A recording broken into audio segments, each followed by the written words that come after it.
नमस्कार. आज चैत्र शुद्ध प्रतिपदा, गुढीपाडवा. आणि या गुढीपाडव्याच्या मुहूर्तावर मी एक संकल्प केलाय.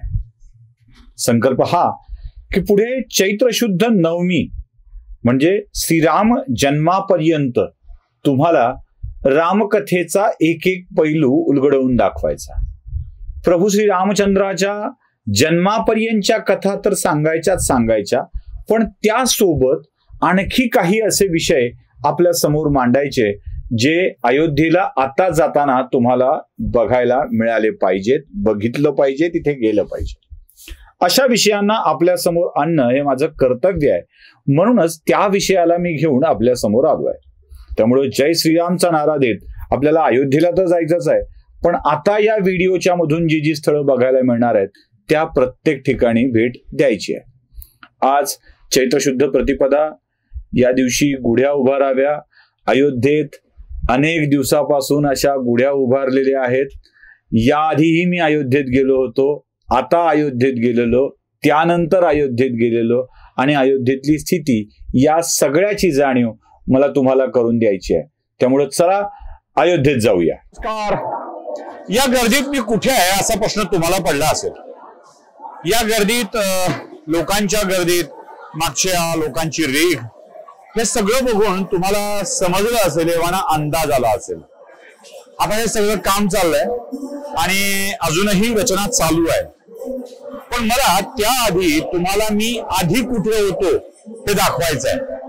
म्हणजे याच ठिकाणाहून मी तुमच्याशी बोललो होतो आणि या ठिकाणाची ओळख करून दिली होती. तो आधी दाखवतो. नमस्कार. साधारणतः हे माझ्या मागचं दृश्य बघितल्यानंतर आपल्याला अंदाज येणार नाही की मी कुठे आहे याचा, पण आता हळूहळू मी तुम्हाला हे सगळं दृश्य दाखवतोय. पुन्हा तीच अडचण आहे सुरक्षेची, कायद्याची. त्यामुळं तुम्हाला मला जे दाखवायचं आहे ते बाहेरूनच जेवढं शक्य आहे तेवढं दाखवणार आहे. आता मी फिरत फिरत तुम्हाला जे दृश्य दाखवणार आहे आणि जिथे मी उभा राहणार आहे ना, ती एक ऐतिहासिक जागा असणार आहे. अशी ऐतिहासिक जागा जिथून तुम्ही सगळे कधी ना कधीतरी चालत जाणार आहात. शेकडो नव्हे, लाखो नव्हे, कोट्यावधी भारतीय जिथून कधी ना कधीतरी एकदा जातील तोच हा रस्ता. या रस्त्यावर एका भव्य गेटचं निर्माण होणार आहे आणि हे असणार आहे मुख्य प्रवेशद्वार. कशाचं तुम्हालाही समजलं असेल, अर्थात आमच्या अयोध्येतल्या रामललाचं. हे असेल पहिलं प्रवेशद्वार आणि याच्या समोर असेल पार्किंग आणि सगळी जागा.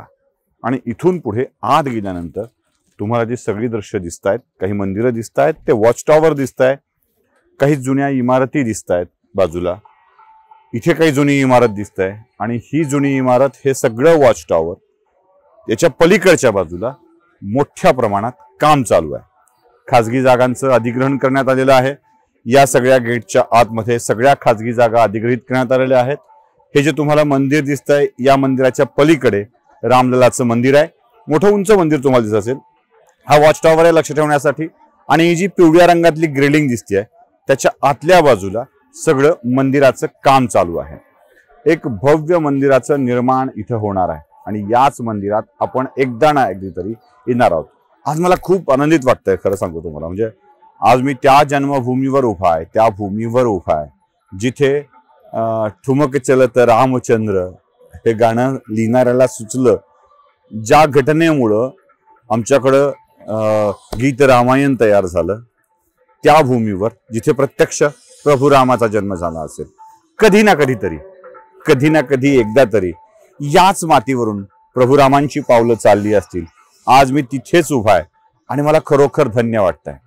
आनंद या गोष्टीचा वाटतोय की याच जन्मभूमीवर आता प्रभू रामचंद्रांचं भव्य मंदिर उभं राहणार आहे. ची मूर्ती स्थापित झाली आहे आणि माझं भाग्य केवढं, रामलला बघण्याचा योग माझ्या नशिबामध्ये आलेला आहे. राम मंदिर करून साधलंय काय असा प्रश्न अनेकांना पडतो. अनेक जण मला म्हणाले की जाऊन चंपतरायांची मुलाखत घ्या किंवा आचार्य गोविंद देवगिरींची मुलाखत घ्या किंवा या करणाऱ्यांची मुलाखत घ्या. मी खरं सांगू, मला या सगळ्या गोष्टी अजिबात कराव्या वाटल्या नाहीत. मुळात माझी रामललाचं दर्शन घेतल्यानंतरची अवस्था काय होती सांगू. नाही पाहू शकलो मी ती मूर्ती. डोळ्यातून अखंड अश्रूच्या धारा उगळत होत्या. रामललाची धावा करत होतो आणि प्रार्थना कुठली असेल म्हणता, काय करत असेल प्रार्थना?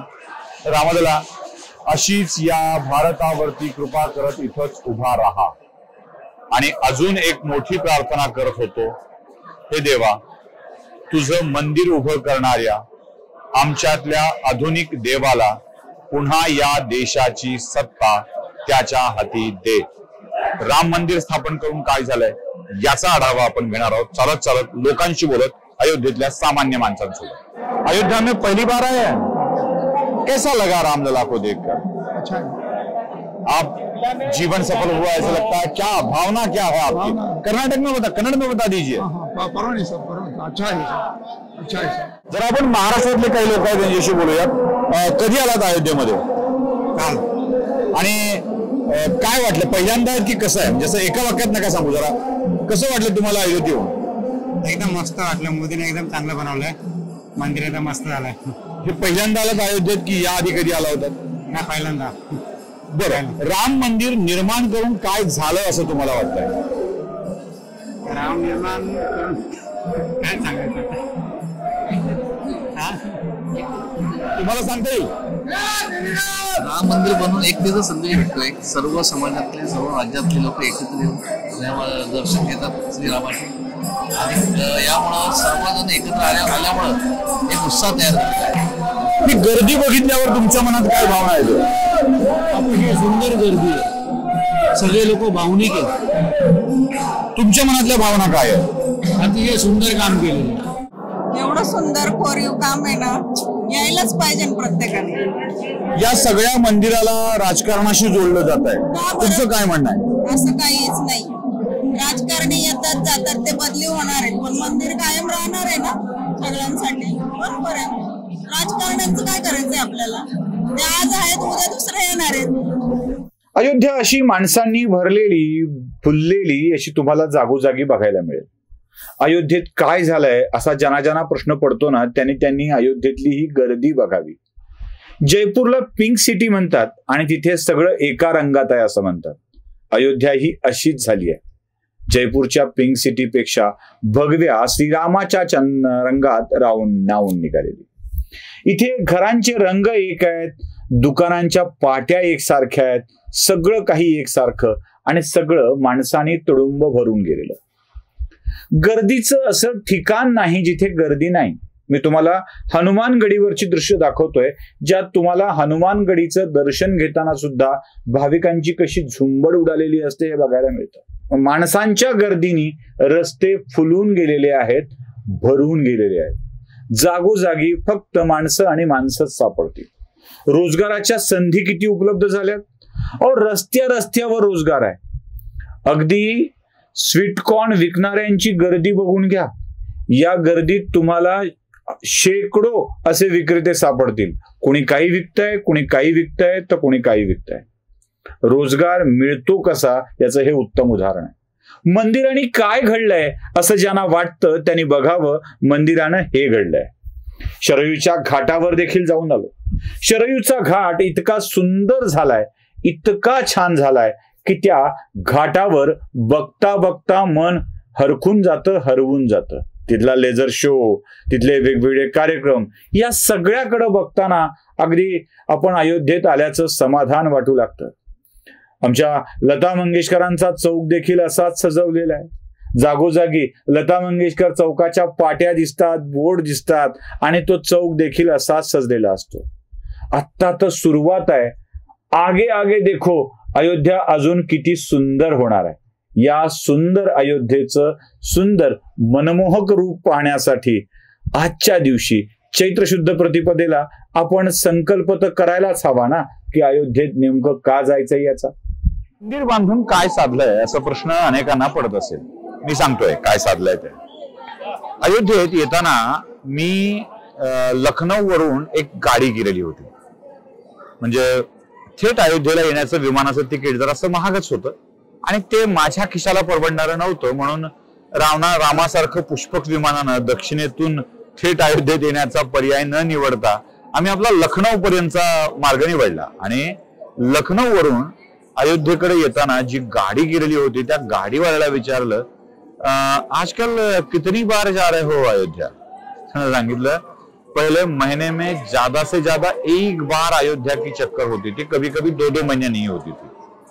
पण आता मात्र आठवड्यात 2 चक्र अयोध्येला होतातच या माझ्या आणि माझ्यासारख्या कितीतरी गाड्यावाल्या. हजारो लोक लखनौ वरून अयोध्येला येतात. हे झालं लखनौचं. वाराणसी, प्रयागराज, गोरखपूर, जिथून जिथून कुठून शक्य आहे त्या प्रत्येक ठिकाणावरून लोक येतात. म्हणजे पहिलं वाढलं ते पर्यटन, म्हणजे गाड्या. दुसरं हॉटेल. अयोध्येतली हॉटेल बुक करायची असतील तर महिने वाट बघावी लागते. महिने वाट बघावी लागते. अशी सिटी आहे. हॉटेल पॅक आहे. म्हणजे इथे स्टार करा, साधे करा. टेंट हाऊस उभारले, तो टेंट होम, टेंट सिटी उभारल्यात आणि एकेका टेंट सिटी मध्ये हजारो लोक राहतात. म्हणजे तो व्यवसाय वाढला. सहकार्य करणारी माणसं वाढली, हॉटेल वाढली, बाकीच्या कामाचा व्यवसाय वाढलाय. अहो नुसत्या गार्डचा विचार केला ना तर हजारो गार्ड या मंदिराच्या परिसरामध्ये तुम्हाला सापडते. रिक्षावाले वाढले, सगळे वाढले आणि प्रत्येकाची कामं इतकी वाढलीत की अयोध्या आता लक्षावधी लोकांना रोजगार देणारं केंद्र झालंय. रोजगार देणारं केंद्र. एक मंदिर काय करू शकतं असा प्रश्न अनेक जण मला विचारत होते. आणि आता त्याचं उत्तर मिळायला लागलंय.